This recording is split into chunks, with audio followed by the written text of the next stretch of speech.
not even a year ago, I went to a dentist regarding a tooth that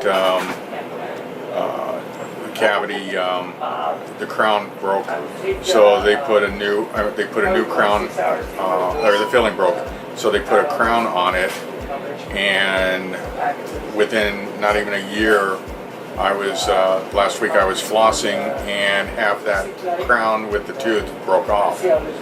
So I'm here to go and have the tooth extracted. You're gonna be replacing the tooth with an implant.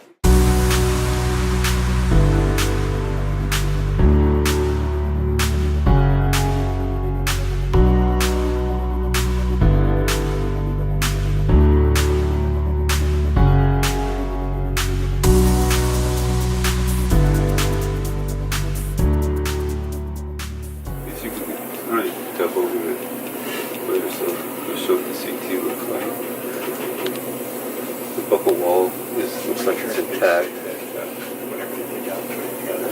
so that's a good thing. There could be a perforation into the sinus, so we need to be mindful when we clean out the granulation tissue that we don't cause any additional trauma to the sinus. Being that the buccal's intact, I'm thinking about what kind of flap design I'm going to do, what kind of bone graft we're going to use. If we're going to use a membrane, which, being that it is intact, you shouldn't need to use a membrane. I'm probably not going to need to reflect significant flap, and we'll see with the bone graft. I'll probably use a mineralized cancellous in this case, and we'll see what kind of membrane or protection we'll need.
All right, so we did it.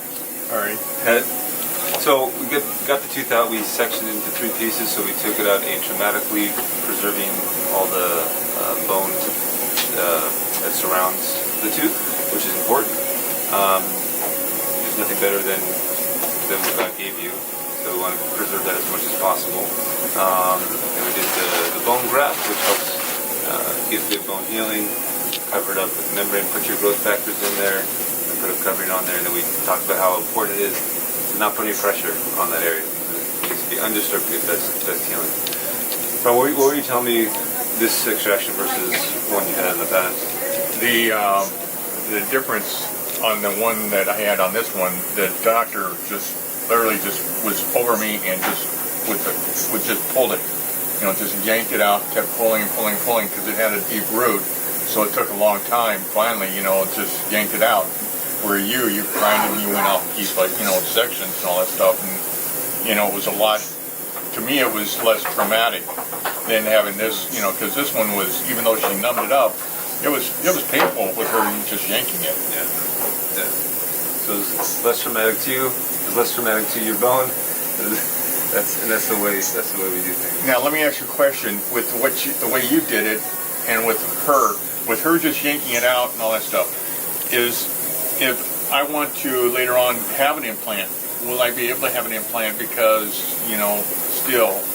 Yeah, I mean, well, you have to look at that, but doing it that way, there's less likelihood that the bone is in good shape for an implant. So sometimes you still do one and it's compromised, or you have to go back and do another bone graft procedure to get more volume.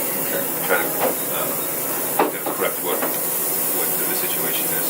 So it doesn't mean it's not possible, but we want to stack all the odds in our favor and get the favorable bone that's going to house an implant that's going to last a long time, and look, not just have something there, but function like a natural tooth, look like a normal tooth. So starting from when you take a tooth out, you've got to think about the end game of what it's going to be like when you try to put a tooth in there.